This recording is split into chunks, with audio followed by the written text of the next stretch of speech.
आचार्य। अथ मंत्रपाठः।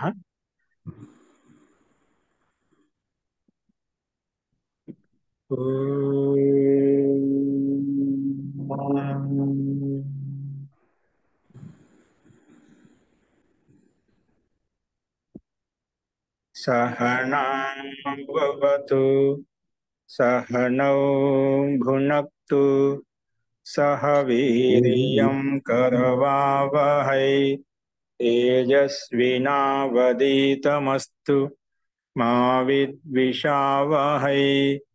ॐ शान्ति शान्ति शान्तिः।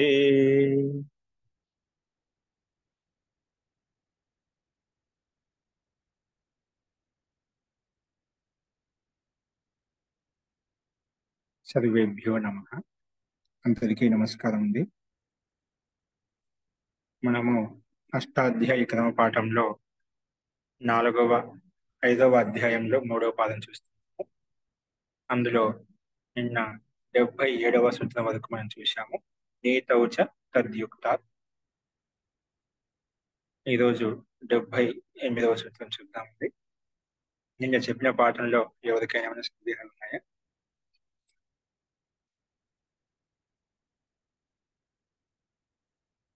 అస్తు ప్రకృతం అనుసరామ.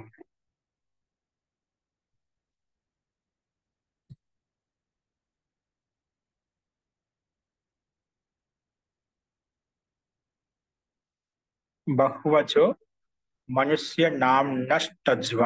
ఇది మనకు సూత్రము. చూడండి, బహువచ పంచమీ విభక్తి ఏకవచనం, మనుష్య నామ్న పంచమీ విభక్తి ఏకవచనం, తచ్ ప్రథమ విభక్తి ఏకవచనం.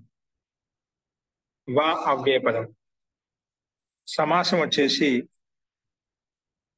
బహవో అచో యస్మిన్ సహ బహువచ్. చాలా అచ్చులు ఉన్నాయి ఎందులో అయితే, అంటే ఏ శబ్దంలో అయితే దాన్ని బహువచ్ అంటాం. ఇది ఎక్కువ అచ్చులు కలిగినటువంటి శబ్దం. బహవః అచో యస్మిన్ స బహువచ్, తస్మాత్ బహువచః. ఇది బహువ్రీహి సమాసం. మనుష్య నామ్నః. దీన్ని ఓపెన్ చేసినట్లయితే మనుష్యస్య నామ మనుష్యనామ, మనిషి యొక్క నామాన్ని మనుష్యనామ అంటున్నాం. తస్మాత్ మనుష్య నామ్నః. నామ అనే శబ్దం కదా, అందుకే షష్ఠీ విభక్తిలో పంచమీ విభక్తిలో షష్ఠీ విభక్తిలో ఒకే రకంగా ఉంటుంది. ఇక్కడ షష్ఠీ విభక్తులు విడగొట్టామంటే షష్ఠీ తత్పురుష సమాసం అని చెప్పుకున్నాం. చూడండి, అందుకే మనుష్య నామ్న ఇది షష్ఠీ తత్పురుష సమాసం. అనువృత్తి వచ్చేసి పైనుంచి మనకు నీతౌచ తద్యుక్తాత్ అనుకంపాయాం తింగః తద్దితాః జ్ఞా ప్రాతిపదికాత్ ప్రత్యయః పరశ్చ. ఇవన్నీ అనువృత్తి వస్తున్నాయి. అర్థం వచ్చేసి మనుష్య నామధేయాత్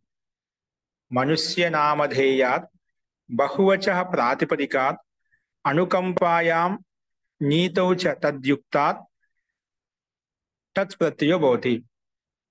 నీతౌ తద్యుక్తాత్ టచ్ ప్రత్యయో భవతి అని చెప్పి ఈ సూత్రం యొక్క ప్రస్తావించుకున్నాం. అంటే బహుత్ అచ్చుతో యుక్తమైన శబ్దం అయితే ఉందో, చాలా అచ్చులు కలిగినటువంటి మనుష్య నామధేయ వాచ్ ప్రాతిపదిక ఉండాలి. ఏముండాలి?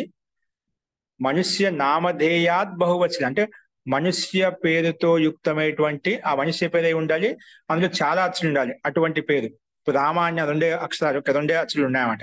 అలా కాకుండా నామవాచకంలో చాలా అచ్చులు ఉండాలి. అటువంటి మనుష్య నామధేయ వాచి ప్రాతిపదికం చేసుకోవాలి. అలాగే అటువంటి ప్రాతిపదికం చేత అనుకంప గమ్యమానంగా ఉంటే, లేదా అనుకంపాతే యుక్తమై ఉంటే, నీతి గమ్యమానంగా ఉంటే, అటువంటి అర్థాల్లో 3 అర్థం అనుకంపాయం నీతౌచ అని చెప్పుకున్నాం. నీతి అర్థం గమ్యమానంగా ఉన్నా, అనుకంపాత యుక్తమై ఉన్నా,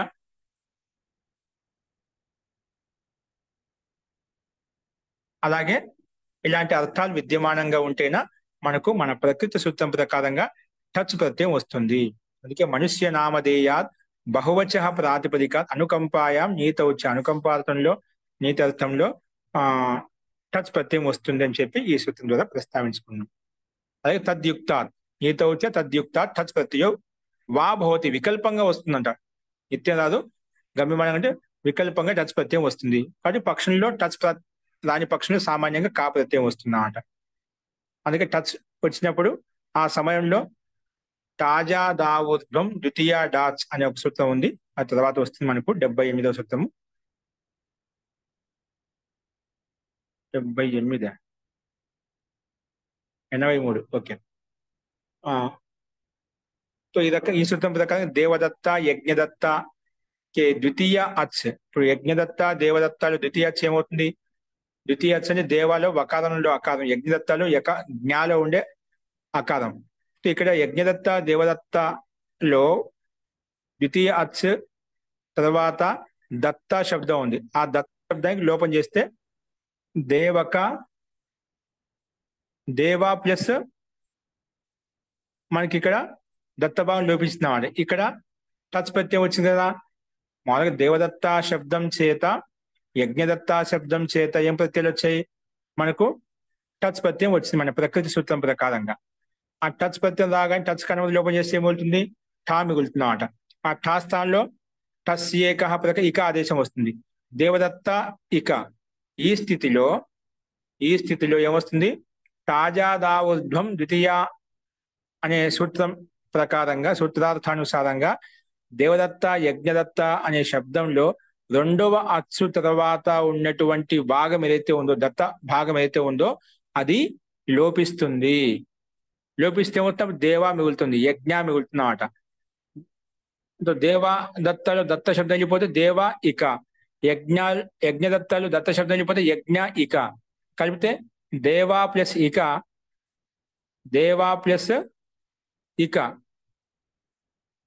ఇక్కడ ఇక కదా ఎస్ లోపం చేసుకుంటాం. మళ్ళీ ఏకాదాది ప్రత్యయం ఆజాది ప్రత్యయం పక్కన ఉంది కాబట్టి పొదుగు భాషంజా ఉంది కాబట్టి ఎస్ లోపం చేసుకుంటే గిన మనకు దేవు ప్లస్ ఇక కలిపితే దేవిక అవుతుంది. అలాగే యజ్ఞ ప్లస్ ఇక ఇక్కడే అనుబంధ లోపం చేసుకుని యజ్ఞిక అలా వస్తుంది అన్నమాట. దేవిక యజ్ఞిక. తర్వాత సూచించుకుని ఋతు విసర్గం చేసుకున్నట్లయితే దేవిక యజ్ఞిక అనే రూపాలు సిద్ధిస్తాయి. అలాగే ఎప్పుడైతే మనకు ఈ దేవదత్త శబ్దం చేత టచ్ ప్రత్యయం రాదో అప్పుడు సామాన్యంగా కా ప్రత్యయం వస్తుంది. దేవదత్త ప్లస్ క, యజ్ఞదత్త ప్లస్ క, అప్పుడు దేవదత్తక యజ్ఞదత్తక. తర్వాత తద్దితాంతం కాబట్టి సూచించుకుని ఋతు విసర్గం చేసుకున్నట్లయితే దేవదత్తక యజ్ఞదత్తక అనే రూపాలు మనకు సిద్ధిస్తాయి.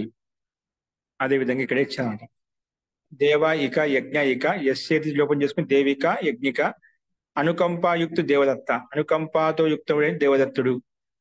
దేవత యజ్ఞదత్త ఇవి 4 అచ్చులు ఉన్నాయన్నమాట. కాబట్టి మనకు చాలా అచ్చులుగా కలిగిన ప్రాతిపదికం కాబట్టి అందులో మనుష్య నామధేయవాచి కాబట్టి మన ఈ సూత్రం ప్రకారంగా మనకు నియమం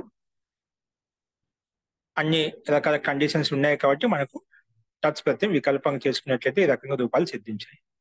మస్తు, ఇది స్పష్టంగానే ఉంది. నెక్స్ట్ చూడండి, యహాశయ బహువచ టజ్వా. టచ్ ప్రత్యయం అనువృత్తి వస్తుంది. చాలా అచ్చులు కలిగిన ప్రాతిపదికం చేత టచ్ ప్రత్యయం అనే దానికి అనువృత్తి వస్తుంది వికల్పంగా. 2 వస్తుంది.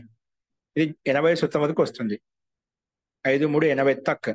తథ అలాగే మనుష్య నామ్నాకి అనువృత్తి 84 సూత్రం వరకు వస్తుంది. ఓకే, అవేంటో చూడండి. నెక్స్ట్ సూత్రం వచ్చేసి ఘని లచౌచ.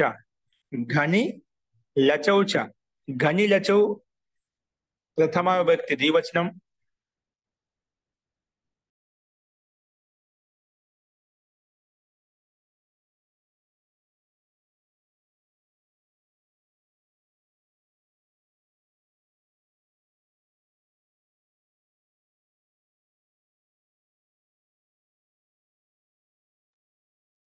ఘని లచౌ ప్రథమ విభక్తి ద్వివచనం. చ అవ్యయ పదం. సమాసం వచ్చేసి ఘనిశ్చ లచశ్చ ఘని లచౌ ఇత్యత్ర ఇతరేతర యోగ ద్వంద్వ సమాసం. అనువృత్తి వచ్చేసి చూడండి, బహువచో మనుష్య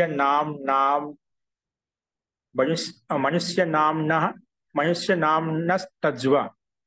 మనుష్యనామ్నస్తజ్వ నీతౌ చ తద్యుక్తాత్ అనుకంపాయాం తద్దితాః జ్ఞా ప్రాతిపదికాత్ ప్రత్యయః పరశ్చ. ఇవన్నీ అనువృత్తి వస్తున్నాయి.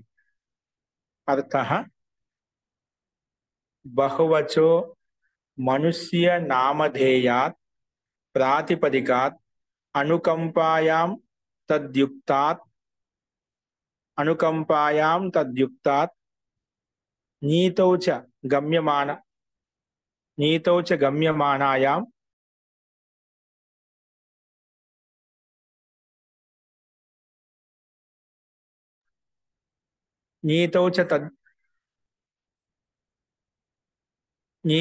గమ్యమానాయాం ఘన్ ఇలచ్ ఇత్యేతౌ ప్రత్యయౌ భవతః టచ్ చ భవతి వికల్పేన.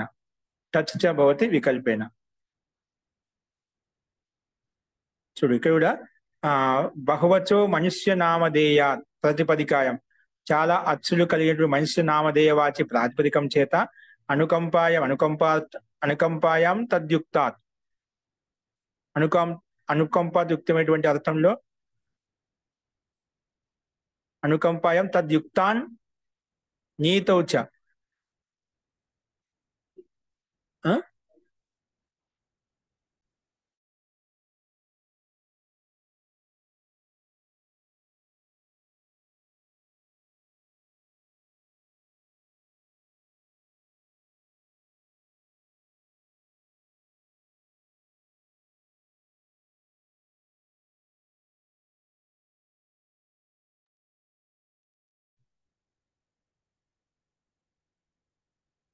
ఇక్కడ మనకు అనుకంపయుక్తమైనటువంటి నీతి గమ్యమానంగా ఉంటే ఇలాంటి అర్థాలు అనుకంపాయం తద్యుక్తాత్ నీతౌచ ఇలాంటి అర్థాలు ఉన్నాయి. కాబట్టి ఇలాంటి అర్థాలు గమ్యమానంగా ఉంటే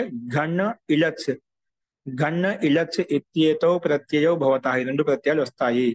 అలాగే టచ్ చ భవతి వికల్పేన, అలాగే టచ్ చ భవతి వికల్పేన, టచ్ ప్రత్యయం కూడా వస్తుంది అన్నమాట.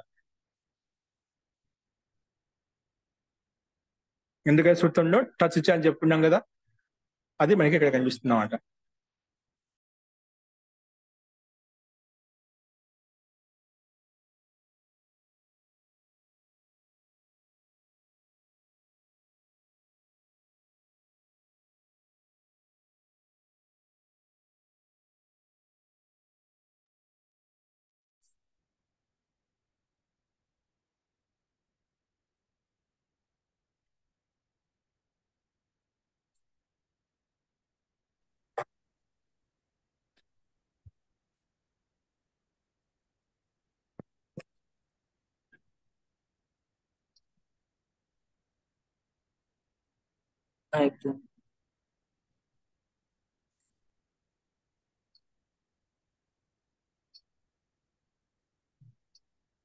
క్షమ్యతాం.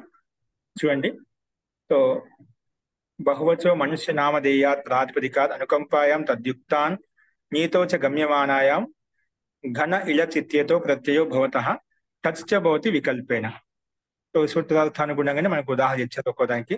ముందు ఘన్ ప్రత్యయానికి సంబంధించి దేవీయ ఇలచ్ ప్రత్యయం తెచ్చుకుంటే ఘన్ ప్రత్యయం తెచ్చుకుని దేవీయ, ఇలచ్ ప్రత్యయం తెచ్చుకుని దేవిల, టచ్ ప్రత్యయం ప్రకారం దేవిక, పక్షులు వికల్పంగా వస్తుంది కాబట్టి టచ్ ప్రత్యయం దేవదత్తక అనే రూపాలు మనకు ఇక్కడ సిద్ధించాయి. అంటే ఇక్కడ కూడా మహోదయ జీ ఈ పై సూత్రార్థంలో ఉన్న కండిషన్లు ఇప్పుడు మనం చదువుకునేటువంటి ప్రకృతి సూత్రంలో ఉన్న సూత్రార్థంలో ఉన్న కండిషన్ లో రెండు ఒకటేగా ఉన్నాయి కదా, మార్పులు ఏం లేదు. కానీ ప్రత్యయాలు ఎందుకు మారిపోయినాయి? తదిత ప్రత్యయాలు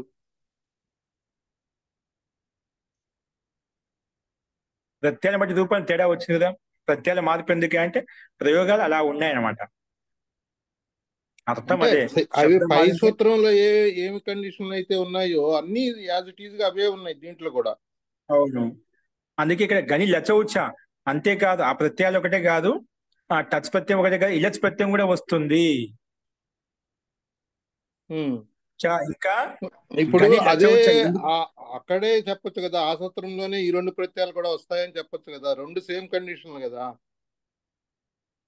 ఏ కండిషన్ వస్తుందో అక్కడే నిర్మించవచ్చు కదా అంటున్నారా?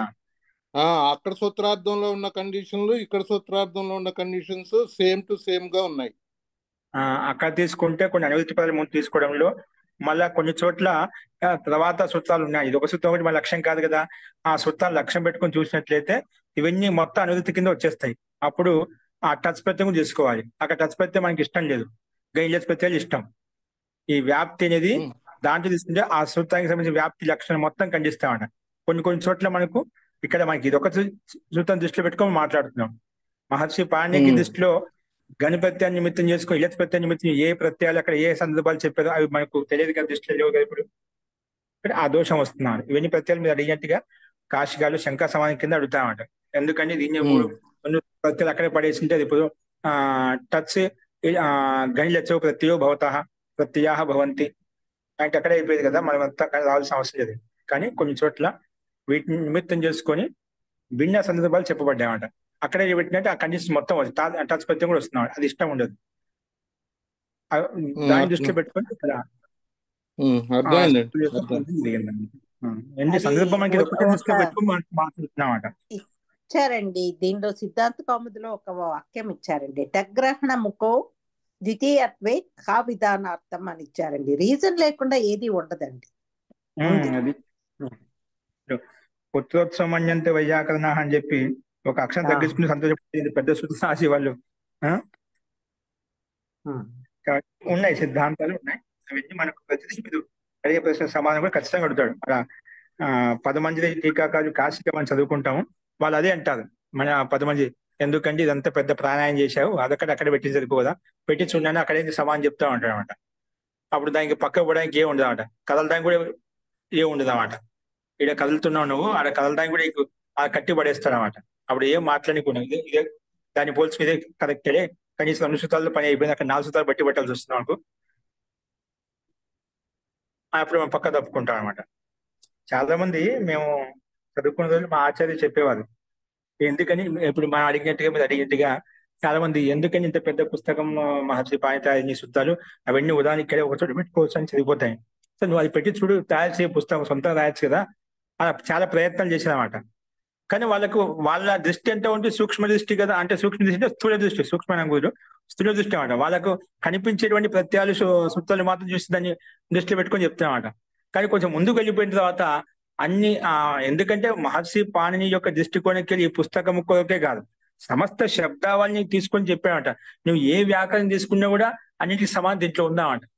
వేదానం అధ్యయనార్థం వ్యాకరణం అంటే సమస్త వేదాల యొక్క సిద్ధాంతాలు ఏవైతే శబ్దాలు ఏదో వాటి యొక్క స్వరూపాన్ని ఇక్కడ ఈ వ్యాకరణం ద్వారా సిద్ధింపజేసేదన్నమాట. ఇదే కాకుండా అన్య వ్యాకరణాలు ఏవైతే ఉన్నాయో వాటన్నిటికి కూడా ఇది అగ్రస్థానం నిలిచిందామని చాలా మంది ప్రయత్నం చేశారు. అందుకే 2000 సంవత్సరం దాదాపు అయినప్పటికీ కూడా దీన్ని ఎవరు కూడా నిలబెట్టలేవు. అన్ని రకాల కాసు కృష్ణ వ్యాకరణం చెప్పి ఆఫీసు వ్యాకరణం చాలా రకాల వ్యాకరణాలు ఉండేవి అన్నమాట. అవన్నీ వ్యాకరణాలు కూడా అణిచివేయబడ్డాయి ఈ వ్యాకరణం ముందు. అంటే ఆ రకంగా సమస్త శబ్దావళిని దృష్టిలో పెట్టుకొని ఈ రకంగా ప్రణయనం జరిగిందామండి, సైంటిఫిక్ గా జరిగిందామట.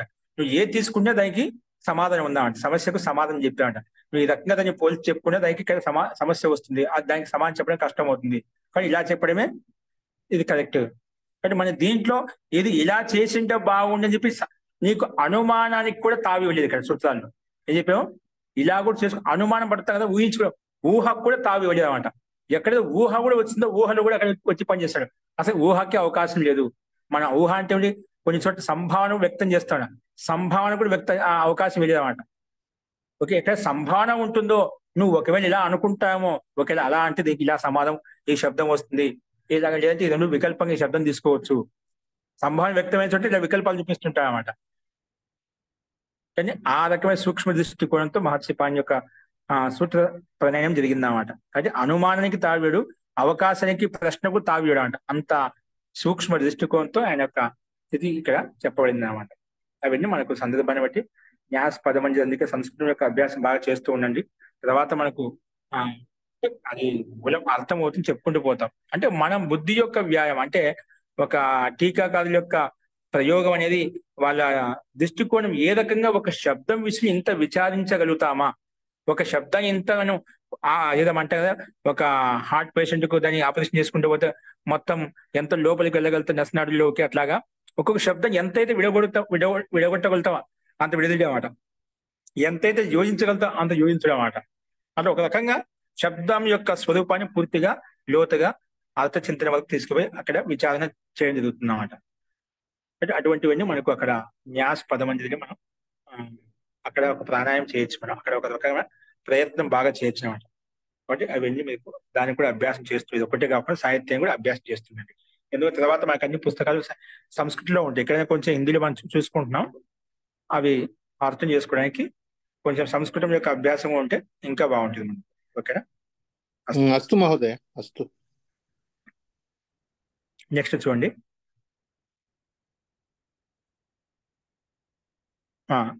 మనకు దేవదత్తక దేవిక ఇవన్నీ రూపాలు స్పష్టంగా కనిపిస్తున్నాయి. ఇక్కడేమో ఈ 78 దాంట్లోనే బహువచనం నామధేయకం పైన టచ్ ప్రత్యయం వస్తుందని చెప్పారండి. 79లోని మనం ఏకవచనమే తీసుకున్నాం దేవదత్త అని, బహువచనం పైన దానికి దీనికి తేడా చెప్పి 78లోని బహువచనం నామధేయకం పైన టచ్ ప్రత్యయం వస్తుందని చెప్పారు కదండి. అవును. 79లోని మీకు బహువచనం తీసుకోలేదు కదండి. వచనం కాదండి, బహు అచ్చులు, బహువచ్చు. కింద ఘనుకో ఘా ఆదేశం 7:1-2 ప్రకారంగా ఈ ఆదేశం వస్తుంది. ఇస్ ప్రకారం ఘనుకో ఇలక్స్ దోనో ఉన్నాయి అని చెప్పి, సో బహువచ్చు ఉన్న దానికే ఇది టచ్ ప్రత్యయం వస్తుందని చెప్తున్నారు కదండి. అవన్నీ ఒక రూపసిద్ధులు మనకు బంధం లేదు. ఇక్కడ ఆయన అడిగే ప్రశ్న భిన్న, అంటే ఇక్కడ దాన్ని అలాగా పైన చెప్పొచ్చు, అంటే దానికి ఇక్కడైతే మనకి చెప్పొచ్చు, తర్వాత ఉండే సూత్రాలకు ఇబ్బంది కలుగుతున్నాయి. అది మనం ఒక సమానం చెప్తున్నాం. మీరు ఇక్కడ దీన్ని ఏం చెప్పాలనుకుంటున్నారు? అదే వచనం కాదు, అచ్చు. అది బహువచనం. ఇట్ల స్థానంలో ఎన్నులు వచ్చేసరికి వకారం ఉండేసరికి వచనం అనుకున్నారు. జీ వస్తుంది ప్రకృతి అనుస్తామా. నెక్స్ట్ చూడండి, 80 సూత్రం వచ్చింది. ప్రాచాం ఉపాదేరత్ జ్వచౌచ, ప్రాచాం ఉపాదేరత్ జ్వచౌచ, ఇది మన సూత్రము. ప్రాచాం షష్ఠి విభక్తి బహువచనం, ఉపాదేహి పంచమి విభక్తి ఏకవచనం, అడద్ ఉచౌచ, అడద్ ఉచౌ ప్రథమ విభక్తి ద్వివచనం, చ అవ్యపదం. అడద్ ఉచౌ ఇక్కడ 2 ప్రత్యయాలు ఇచ్చిందన్నమాట. సో మొత్తానికి సూత్రం 4 పదాలు విడగొట్టుకున్నాం.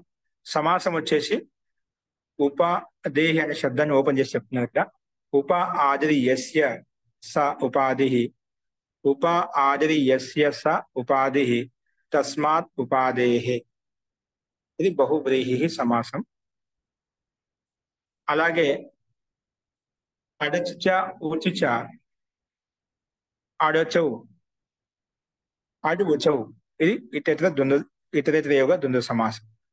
చకారం చేత పైనుంచి ఘన ఇలచ్ ప్రత్యయాలు తెచ్చుకున్నామని, పైనుంచి వచ్చే ఘన ఇలచ్ ప్రత్యయాలు వచ్చామని, ఘన ఇలచ్ ప్రత్యయాలు తీసుకున్నాం. ఒకవేళ ప్రత్యయం కాబట్టి అక్కడ మనం పైన పెట్టుకుంటే ఘన ఇలచ్ ప్రత్యయం ఇక్కడ వచ్చేటమాట, మరి తెగొట్టడానికి లేదన్నమాట. ఘన ఇలచ్ ప్రత్యయం ఇక్కడ వచ్చేది, అంటే టచ్ ప్రత్యయం కూడా వచ్చేది అన్నమాట ఇక్కడ. కాబట్టి అటువంటి దోష నివారణ కొరకు కూడా మనకు ఇక్కడ పృథక్ ప్రణయనం అంటే సూత్రరచన జరిగిందన్నమాట ఇక్కడ మహర్షి పాణిని యొక్క. అస్తు. ఇప్పుడు అనువృత్తి పదాలు చూసినట్లయితే గని లచౌ బహువచో మనుష్య నామ్న తజ్వ నీతౌ చ తద్యుక్తాత్ అనుకంపాయాం తద్దితాహ జ్ఞాప్రాతిపదికాత్ ప్రత్యయ పరశ్చ, ఇవన్నీ అనువృత్తి వస్తున్నాయి. అర్థః ఉపాదేహి బహువచో మనుష్య నామ్న ప్రాతిపదికాత్, ఉపాదేహి బహువచో మనుష్య నామ్న ప్రాతిపదికాత్ అడచ్ ఉచ్ ఘన్ ఇలచ్ చ ప్రత్యయాః భవంతి. ఈ 4 ప్రత్యయాలు వస్తాయి. అలాగే పైనుంచి మళ్ళా టచ్ అది వచ్చిందట, టచ్ చ వికల్పేన భవతి, వికల్పన భవతి. ఏ అర్థంలో వస్తుంది? తద్యుక్తాన్ నీతౌ చ అనుకంపాయాం చ. తద్యుక్తాన్ నీతౌ చ తద్యుక్తాన్ నీతౌ అనుకంపాయాం చ గమ్యమానాయాం. అనుకంపాయాం చ గమ్యమానాయాం ప్రాచాం ఆచార్యాణం మతేన. ప్రాచాం ఆచార్యాణం మతేన తేన షాడ్రూప్యం. షాడిగా మారిపోయింది.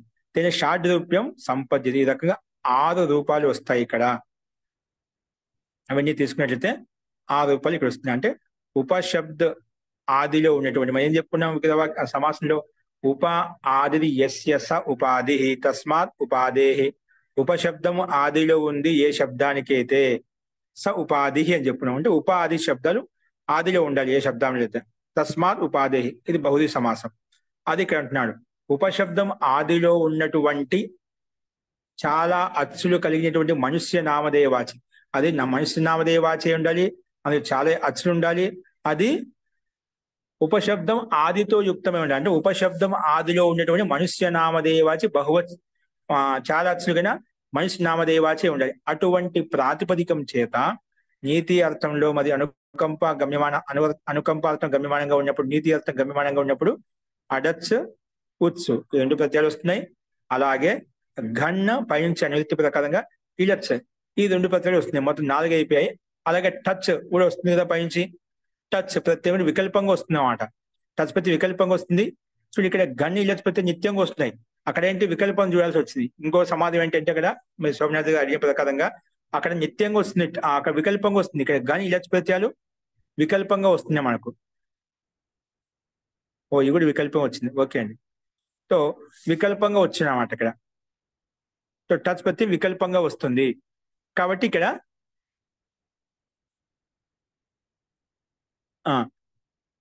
టచ్ ప్రతి వికల్పంగా వస్తుంది. ప్రాగ్దేశీయ ఆచార్యునికి మతానుసారంగా అంటే ప్రాగ్దేశీయ ఆచార్యుల యొక్క మతానుసారంగా ఈ రకంగా ఇవన్నీ ప్రత్యయాలు వస్తున్నాయి. మొత్తం 5 రూపాయలు వచ్చాయి.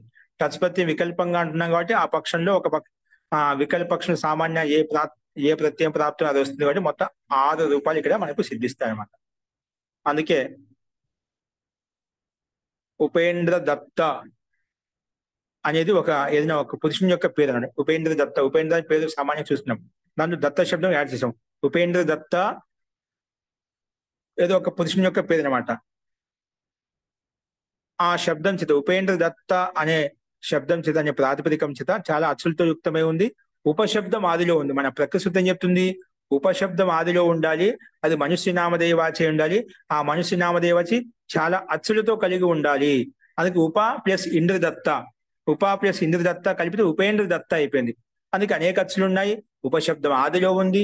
ఇలాంటి అన్ని లక్షణాలతో యుక్తమైనటువంటి ప్రాతిపదికం చేత ఏమొచ్చాయి ఇక్కడ మనకు క్రమంగా పైన చెప్పిన విధంగా అడచ్చు, ఉత్సు, ఘన్ను, ఇలచ్చు, టచ్చు ఇవన్నీ వచ్చాయి అనమాట. అందుకే ఈ ప్రాతిపదికం చేత మనకు ఉపేంద్ర దత్త అనే ప్రాతిపదికం చేత అడచ్చు, ఉత్సు ఈ పక్కన ప్రత్యయాలు వచ్చాయి. ఈ పక్కన ఉన్నప్పుడు ఏమైపోయింది? మళ్ళా ఇంద్రదత్త అనే శబ్దం అయితే ఉందో ఉపశబ్దం పక్కన ఇంద్రదత్త శబ్దం మొత్తం లోపించింది అన్నమాట. ఇక్కడ ఏ సూత్రం ప్రకారంగా 5, 3, 78 సూత్రము ఇప్పుడు చెప్పాం కదా. మనం ఏం చెప్పినాం? తాజా దా ఊర్ధం అనే సూత్ర నియమానుసారంగా మన తర్వాత వస్తున్నప్పుడు ఆ సూత్రం అక్కడ చెప్పుకుంటాం. ఈ సూత్రం ప్రకారంగా మొత్తం ఇంద్రదత్త అనే పదం మొత్తం లోపించింది అన్నమాట. అప్పుడు కేవలం ఉప మిగిలిందన్నమాట. ఏమిగింది? ఉప మిగిలిందన్నమాట.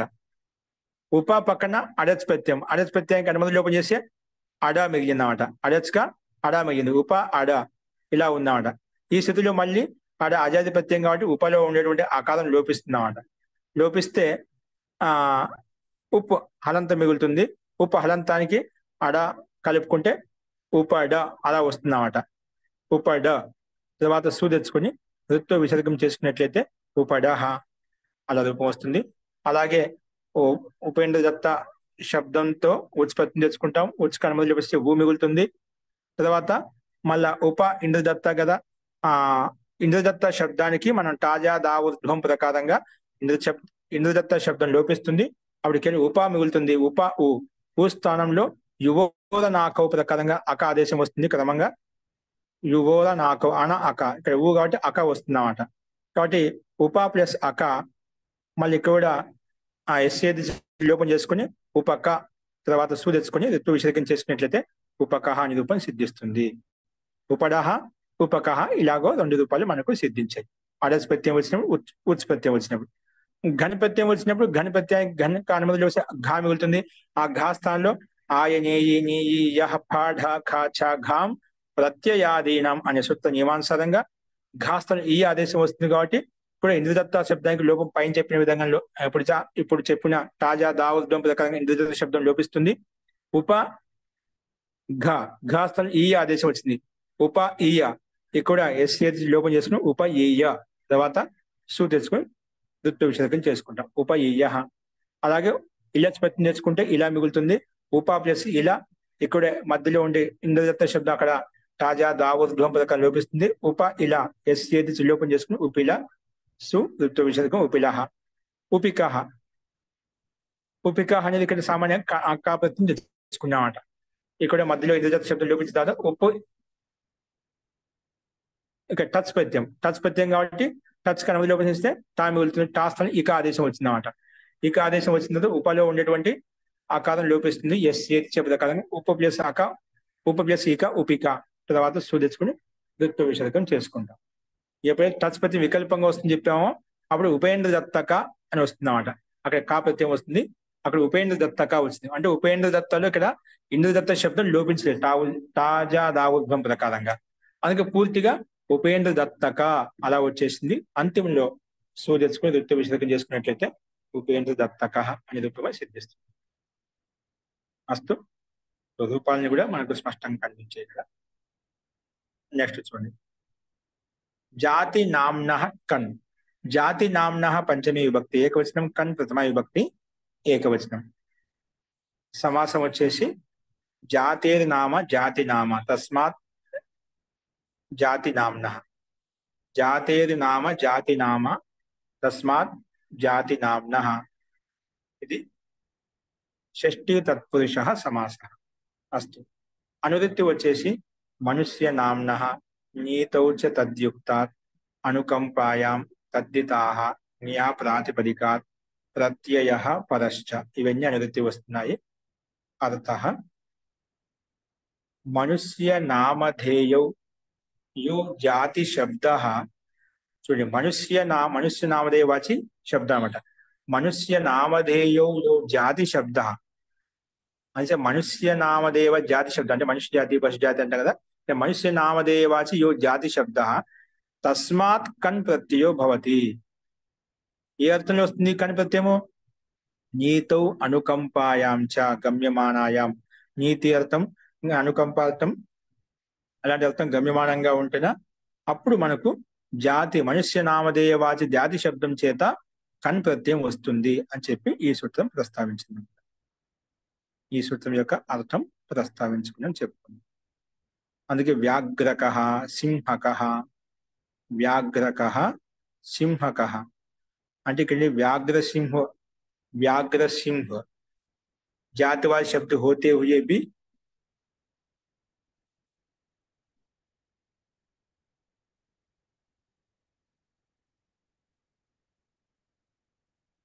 यहाँ किसी व्यक्ति विशेष के नाम है, सो कन ही होगा, कन हो गया।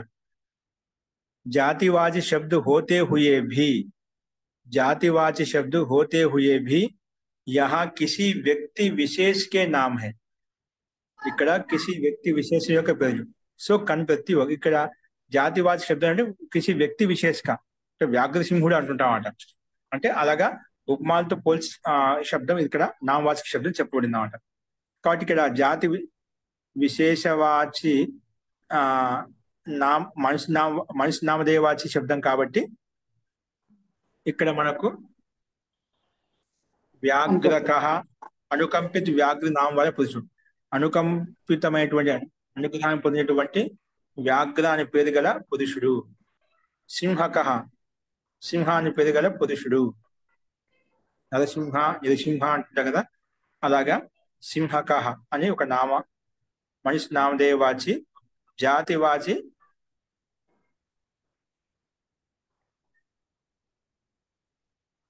వ్యాఘ్ర ఔర్ సింహు. వ్యాఘ్ర శబ్దము, సింహు శబ్దం జాతివాది శబ్దాలు అనమాట. జాతివాది శబ్దం అంటే పశుజాతి శబ్దాలు అనమాట. జాతివాది శబ్దాలు జాతివాది శబ్దంలో ఉంటూ కూడా ఇవి ఒక వ్యక్తి విశేషం యొక్క నామాలు కాబట్టి, పేర్లు కాబట్టి అందుకే ఇక్కడ కనుపత్తిని తెచ్చుకున్నాము. ఎందుకంటే సూత్రార్థంలో నామధేయో యో జాతి శబ్దం, నామవాచ్యంతో యుక్తమైనటువంటి జాతివాచక శబ్దాలు ఏవైతే ఉన్నాయో అటువంటి శబ్దముల చేత కనుపత్యం వస్తుంది. ఓకే, అలాగే ఇక్కడ మనకు ఉదాహరణలు ఇవ్వబడ్డాయి కాబట్టి అదే విధంగా మనం తెచ్చుకున్నాం.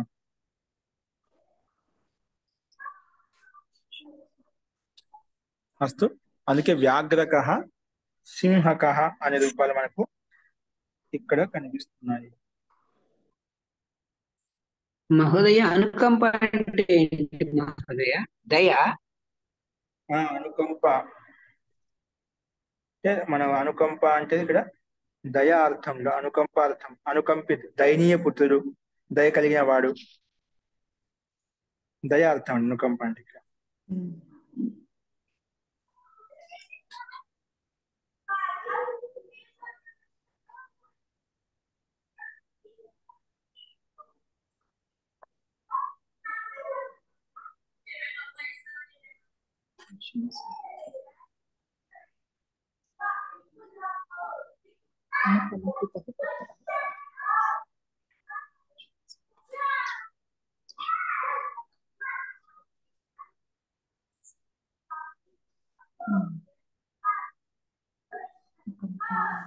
మనకి ఇక్కడ వ్యాఘ్రకః, సింహకః అని చెప్పి రెండు రూపాలు మనం సిద్ధింప చేసుకున్నాం. సింహకఃలో అనుకంపిత సింహం అంటే సింహ అనే ప్రాతిపదికం చేత, సుమంత సింహ అనే ప్రాతిపదికం మన ప్రకృతి సూత్రం జాతి నామన హక్కు ప్రకారం కనిపెత్తి తెచ్చుకుంటామంట.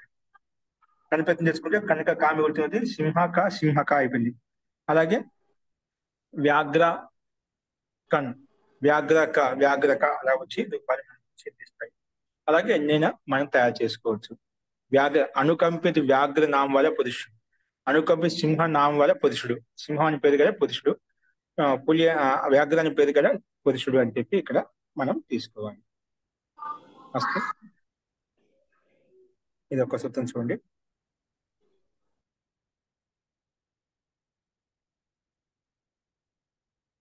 అజినాంతస్య ఉత్తర పదలోపశ్చ ఏంటి? అజినాంతస్య ఉత్తర పదలోపశ్చ, ఇది మన సూత్రం. అజినాంతస్యోత్తర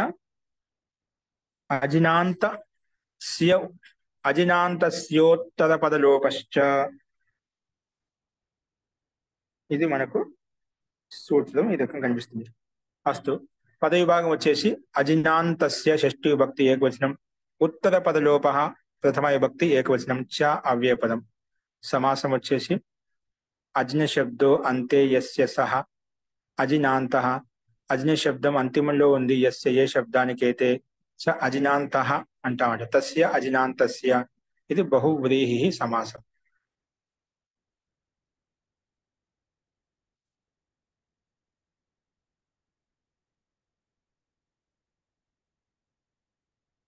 ఇక్కడ ఉత్తర పద లోప అంటే ఉత్తర పదస్య లోప, ఉత్తర పద లోప, ఇది షష్ఠి తత్పురుష సమాసము. షష్ఠీ భక్తి విడగొట్టాం కాబట్టి. అస్తు. అనుదిత్తి వచ్చేసి కన్ మనుష్య నామ్న అనుకంపాయాం తద్దితాః జ్ఞా ప్రాతిపదికాత్ ప్రత్యయ పదశ్చ, ఇవన్నీ కామన్ గా వస్తున్నాయి. అర్థః మనుష్య నామ్న అజ్ఞ శబ్దాంతాత్, మనుష్య నామవాచి అజ్ఞ శబ్దాంతం, అజ్ఞ శబ్దం అంతిమంలో ఉండాలి. మనుష్య నామ్న అజ్ఞ శబ్దాంతాత్ ప్రాతిపదికాత్ కన్ ప్రత్యయో భవతి, అనుకంపాయాం గమ్యమానాయాం ఉత్తర పదస్య చ లోపో భవతి, ఉత్తర పదస్య చ లోపో భవతి, ఉత్తర పదానికి కూడా లోపం వస్తుంది. సో మనుష్య నామ్న అజ్ఞ శబ్దం అంతిమంలో ఉన్నటువంటి ఏంటి? అజిన శబ్దం అంతిమంలో ఉండాలి. ఎందుకంటే సూత్రాలు అది చెప్పున్నాం. అజినాంతస్య, అందుకే అజిన శబ్దో అంతే యస్య స అజినాంతః, అజిన శబ్దము అంతిమంలో ఉంది ఏ శబ్దానికైతే తస్య అటువంటి శబ్దం అజినాంత శబ్దం అంటాం. ఓకే, అందుకే ఇక్కడ అజిన శబ్దం అంతిమంలో ఉన్నటువంటి మనుష్య నామధేయవాచి ప్రాతిపదికం చేత అనుకంపార్థం గమ్యమానంగా ఉంటే కన్ ప్రత్యయం వస్తుంది. పైన ఒక జాతి మనిషి నామదేవ జాతి శబ్దం ఉంటే కనిపెత్తే వస్తుంది చెప్పుకున్నాం. ఇక్కడ అజయ శబ్దం అంతిమంలో ఉన్నటువంటి మనిషి నామదేవాచి ప్రాతిపదిక ఉంటే ఇక్కడ కూడా అనుకంప గమ్యమానంగా ఉన్నప్పుడు కనిపెత్తే వస్తుంది. ఇంకా ఏమొస్తుందంటే అజ్ఞాంత శబ్దకే ఉత్తర పదక లోప్ బి హో జాతా హై. అలాగే అజ్ఞాన శబ్దానికి ఉత్తర పదం కూడా లోపిస్తున్నమాట. ఎందుకంటే ఇక్కడ మన సూత్రాలు గమనించండి, మనకు అనువృత్తి పదాలు ఏమొస్తున్నాయి? కన్న మనుష్యనామ్న అనుకంపాయం తద్దితాహ జ్ఞాపరాతిపదిక ప్రత్యయ పదశ్చ. సూత్రాలు గమనించండి. మనుష్యనామ్న అజ్ఞ శబ్దాంతాత్ ప్రాతిపదికాత్ కన్ ప్రత్యయో భవతి అనుకంపాయం గమ్యమానాయం ఉత్తర పదస్య చ లోపో భవతి. అలాగే ఉత్తర పదానికి లోపం కూడా వస్తుంది. అంటే అజ్ఞ శబ్దానికి లోపం కూడా వస్తుంది. అజ్ఞ శబ్దం యొక్క ఉత్తర పదం కూడా లోపిస్తున్నమాట. అజ్ఞ శబ్దం యొక్క ఉత్తర పదం ఏతుందో అది కూడా లోపిస్తుంది. ఉదాహరణ చూసినట్లయితే మనకు అక్కడ వ్యాఘ్రాజినో నామ కశ్చిత్ మనుష్య స అనుకంపిత, అతని వ్యాఘ్రక అంటాం, సింహక అంటాం. అజయ శబ్దం వచ్చిందండి మిగతా వాక్యంలో. వ్యాఘ్రాజిన నామ, వ్యాఘ్రాజి అని పేరు గల పేరుతో యుక్తమైనటువంటి కశ్చిత్ మనిషి, ఏ మనిషి అయితే ఉన్నారో స అనుకంపిత, అతడు అనుకంపించబడ్డాడు అనమాట. అటువంటి వ్యక్తిని వ్యాఘ్రక, అనుకంపించబడినటువంటి వ్యాఘ్రక అనే పేరు గల వ్యక్తి విశేషం. అనుకంపించబడినటువంటి సింహక అని పేరు గల వ్యక్తి విశేషం మనం తీసుకోవాలి. అందుకే ఇక్కడ వ్యాఘ్రక సింహక పైన చెప్పిన విధంగానే ఇక్కడ రూపాలు అదే విధంగా వస్తాయి. కాకపోతే వ్యాఘ్రాజిన అజయ శబ్దానికి ఉత్తర పదం లోపం చేసుకొని మనం తయారు చేసామంట. ఇక్కడ వ్యాఘ్రాజిన ఏవం సింహాజిన శబ్దాలు ఏంటి? వ్యాఘ్రాజిన శబ్దము, సింహాజిన శబ్దం. అజయ శబ్దం అంతిమంలో ఉన్నటువంటి ప్రాతిపదికం. ఇక్కడ వ్యాఘ్రాజిలో అజ్ఞ శబ్దం ఉంది, అజయ శబ్దం ఉంది. అలాంటి ప్రాతిపదికంతో యుక్తమైన శబ్దాలు కాబట్టి మనం ఈ సూత్రాల చేత కనిప్రత్యం తెలుసుకుంటాం. కనిప్రత్యం వస్తుంది. కనిప్రత్యం వచ్చిన వెంటనే ఉత్తర పదం అజ్ఞ శబ్దం లోపిస్తుందన్నమాట. అంటే ఈ ప్రత్యయం రావడానికి ముందు అజ్ఞ శబ్దంతో యుక్తమైనటువంటి వ్యాఘ్ర శబ్దం ఉండాలి. అటువంటి శబ్దముల చేత కనిప్రత్యం వస్తుంది. కనిప్రత్యం రాగానే మళ్ళీ ఉత్తర పదం లోపిస్తుంది, అంటే అజ్ఞ శబ్దం లోపిస్తుంది. అప్పటికెళ్ళి వ్యాఘ్ర సింహ మిగులుతాయి. పక్కన కనిప్రత్యం యొక్క కా మిగులుతుంది. వ్యాఘ్ర క సింహ క. అలాగా వ్యాఘ్ర క సింహ క అనుకంపితమైన సింహాజీ పేరు గల వ్యక్తి విశేషము. కానీ మనకు వ్యాఘ్రక సింహక అనే రూపాలు సిద్ధించాయి. అలాగే ఇక్కడ ఉత్తర పదం యొక్క గ్రహణం చేత ఈ లోపము సంపూర్ణ ఉత్తర పదం అదర్శనం చేయబడుతుంది, అంటే లోపించబడుతున్నమాట. ఎందుకంటే ఉత్తర పద గ్రహణం చేత సంపూర్ణ ఉత్తర పదక అదర్శనం చేయబడి, అంటే అజ్ఞ శబ్దం, పూర్వపదం సింహ, పూర్వపదం వ్యాఘ్ర, ఉత్తర పదం అజ్ఞ శబ్దం సంపూర్ణ ఆ ఉత్తర పదంలో పూర్తిగా సంపూర్ణంగా మనం లోపం చేసుకున్నామట. అందుకే ఉత్తర పదికే గ్రహణం చేత లోపు సంపూర్ణంగా తీసుకోబడింది, సంపూర్ణంగా అదర్శనం చేయబడింది. అంటే దర్శనం లేకుండా చేయబడింది, అంటే కనిపించకుండా చేయబడింది, అంటే లోపం చేయబడింది అని అర్థం వస్తుందన్నమాట. సో వ్యాఘ్రక సింహక అనే రూపాలు మనకు ఈ రకంగా వీటి యొక్క రూపాన్ని అర్థం చేసుకోవాలి. అస్తు ఓకే అండి. ఇందులో ఎవరికైనా సందేహం ఉన్నాయండి?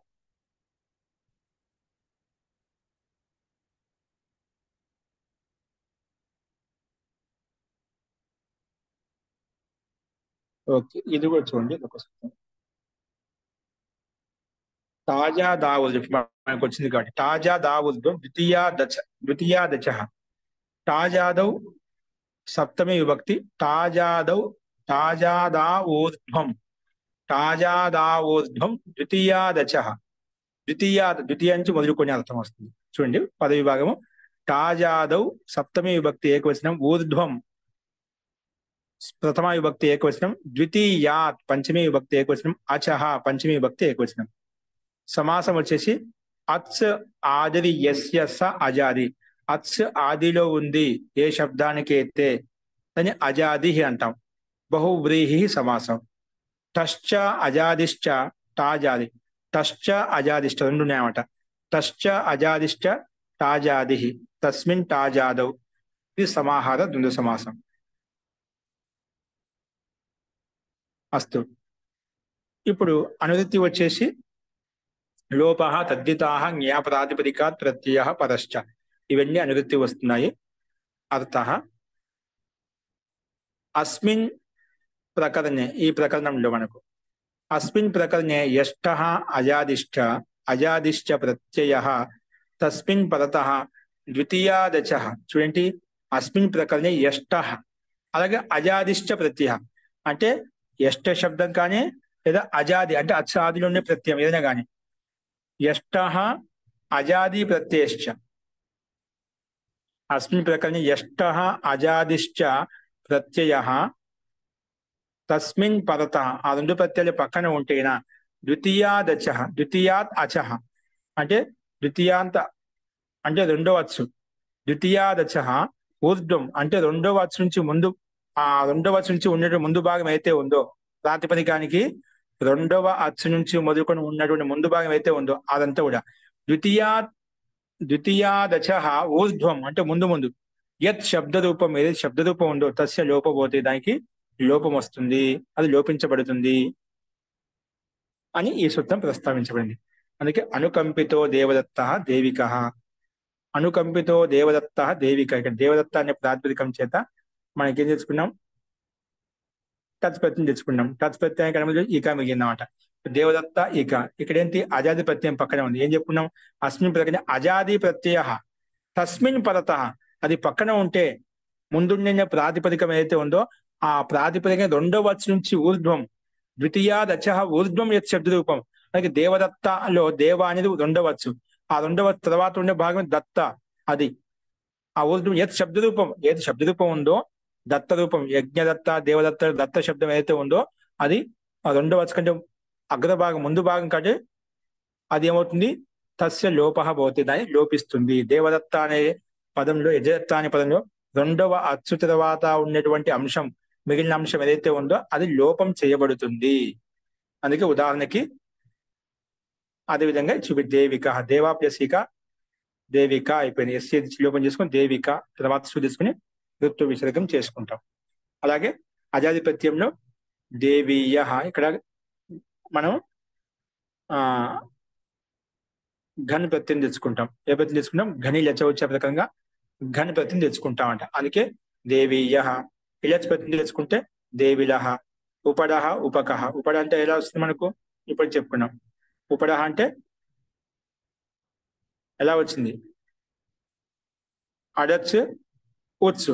అడచ్ ప్రత్యయం తీసుకుంటే ఉపడహ, ఉచ్ ప్రత్యయం తీసుకుంటే మనకు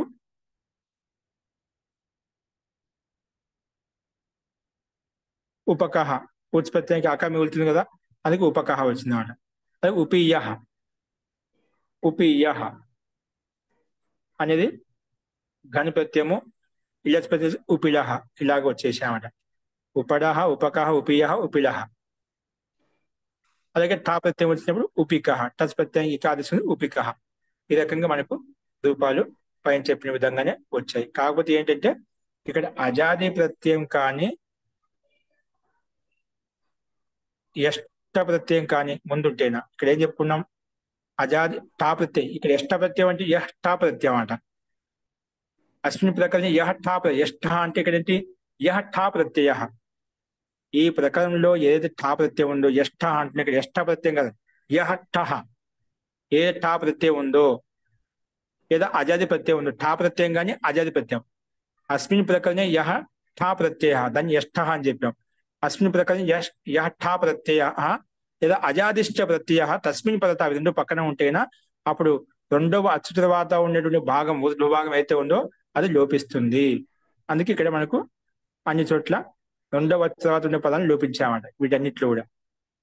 అందుకే ఇది దేవదత్తలో ఉపేంద్ర దత్తాలో ఉండేటువంటి ద్వితీయ అచ్చు తర్వాత ఉపాలో ఊప రెండు అచ్చులు ఉన్నాయి, దాని తర్వాత ఉన్న మిగిలిన ఇంద్రదత్త శబ్దం అయితే ఉందో అది పూర్తిగా లోపించింది అన్నమాట. అందుకే దేవదత్తాలు దేవ, ఉపేంద్రాలు ఉప, ఇవి రెండు కూడా రెండు అచ్చులతో కలిగేటువంటి ప్రాతిపదికం. ఆ రెండు అచ్చుల తర్వాత ఉండేటువంటి అంశం దత్త, ఇంద్రదత్త, ఈ రెండు కూడా ప్రకృతి ఏదైతే ఉందో అవి లోపించాయన్నమాట. అంటే రెండవ అచ్చు వరకు మాత్రం ప్రకృతి, ఆ మిగిలిన అంశం అంతా ప్రకృతి కాదు కాబట్టి ఆ భాగం అంతా లోపించింది అన్నమాట. అందుకే ఊర్ధ్వం గ్రహణం చేత సంపూర్ణ భాగ లోపం ఇక్కడ తీసుకున్నామట. ఊర్ధ్వం అంటే రెండవ వస్తు తర్వాత ఉండే ఊర్ధ్వం అంటే సంపూర్ణ ఊర్ధ్వం అంటే సంపూర్ణ భాగం అంతా గ్రహించబడింది. అందుకే మనకు పైన చెప్పినటువంటి రూపాలు మనకు సిద్ధించాయి. అది ఇక్కడ ఈ రకంగా మనం తీసుకోవాలి. అస్తు, ఇందులో ఎవరికైనా సందేహం ఉందా? తాజా దావు ఏం చేస్తుంది? టచ్ ప్రత్యయం కానీ అజాది ప్రత్యయం కానీ పక్కన ఉంటే రెండవ అచ్చు తర్వాత ఉన్నటువంటి భాగం అంతా లోపిస్తుంది. అది టచ్ ప్రత్యయం ఉండాలి, అజాది ప్రత్యయం ఉండాలి. అప్పుడు ముందున్నటువంటి ప్రాతిపదికానికి రెండవ అచ్చు తర్వాత ఉన్నటువంటి భాగం అంతా లోపిస్తుంది. ఇది ఈ సూత్రం యొక్క అభిప్రాయం. కాబట్టి ఏ ప్రాతిపదికమైన కూడా ఏ ప్రాతిపదిక తాపత్యం వచ్చిందో, ఏ ప్రాతిపదిక అజాధిపత్యం వచ్చిందో అప్పుడు అటువంటి ప్రాతిపదికం పక్కన తాపత్యం కానీ అజాది ప్రత్యయాలు పక్కన ఉంటే ముందున్నటువంటి ప్రాతిపదికంలో రెండవ అచ్చు తర్వాత ప్రాతిపదికానికి ప్రాథమిక అచ్చు రెండవ అచ్చు వదిలిపెట్టి మిగిలిన అంశం అంతా లోపిస్తుంది అని చెప్పి ఈ సూత్రం ప్రస్తావించింది. ద్వితీయాదచ తాజాదో ఊర్ధ్వం లోపో భవతి. ఓకేనా? అది ఇక్కడ మనం అర్థం చేసుకోవాలి.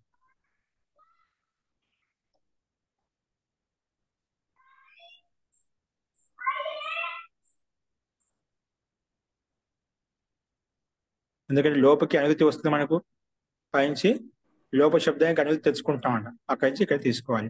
ఆ రకంగా మనకి ఈ రూపాలు సిద్ధిస్తాయి. ఓకే, అస్తు, ఇంతవరకు మనం చూసాము. నెక్స్ట్ 84వ సూత్రం అనేది రేపు చూద్దామండి. నమస్తే అండి గురువు గారు. జీ.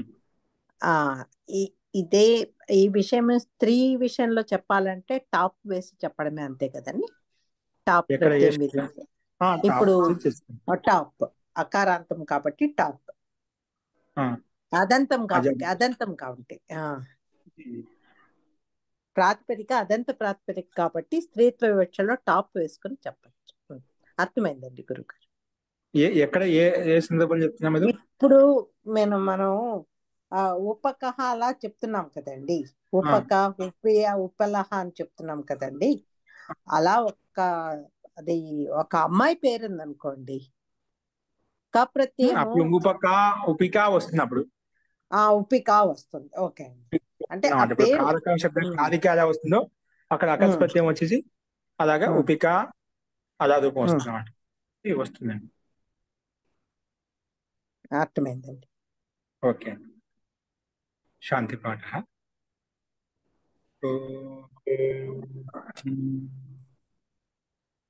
సర్వే భవంతు సుఖినః, సర్వే సంతు నిరామయాః, సర్వే భద్రాణి పశ్యంతు, మా కశ్చిత్ దుఃఖభాగ్ భవేత్. ఓం